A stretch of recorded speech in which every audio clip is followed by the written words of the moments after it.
Bonjour à toi qui regarde cette vidéo et bienvenue dans l'actu du chiffre. Aujourd'hui nous allons aborder deux sujets. Le premier concerne les bénéfices agricoles, avec notamment la revalorisation des seuils du micro BA, de la déduction pour épargne de précaution et d'une nouvelle déduction fiscale. Et le deuxième sujet portera sur le monde équestre, sur les nouveautés qui viennent toucher l'équitation. Les bénéfices agricoles. Nous allons aborder dans cette vidéo 3 points. Le premier concerne la revalorisation des seuils du micro BA.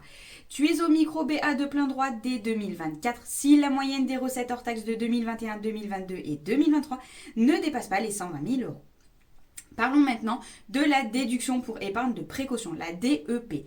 Elle permet aux exploitants agricoles soumis à un régime réel d'imposition de constater une déduction dont le montant est plafonné.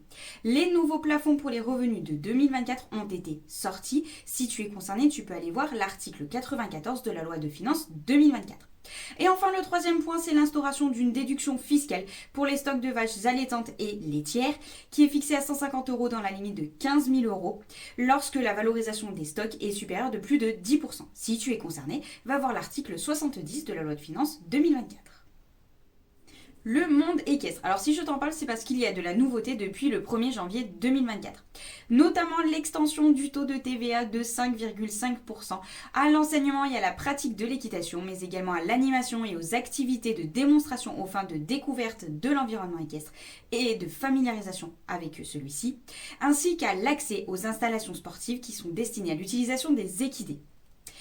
Alors, bien sûr, si tu loues des box sans entretien de cheval, je t'apprends rien, le taux de TVA applicable est toujours celui de 20%.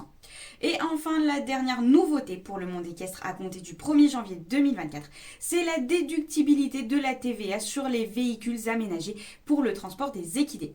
Si tu souhaites plus d'informations, tu peux aller voir l'article 89 de la loi de finances 2024. Et voilà, cette vidéo est terminée. Je te remercie de l'avoir regardée. Je te remercie d'être arrivé jusqu'au bout. Alors, je ne te ferai pas le speech habituel du commentaire, du partage et du like, puisque je sais que si tu regardes mes vidéos, tu le sais déjà. Je vais donc te souhaiter juste une très bonne journée. Et puis, je te dis à bientôt dans une prochaine vidéo de l'actu du chiffre.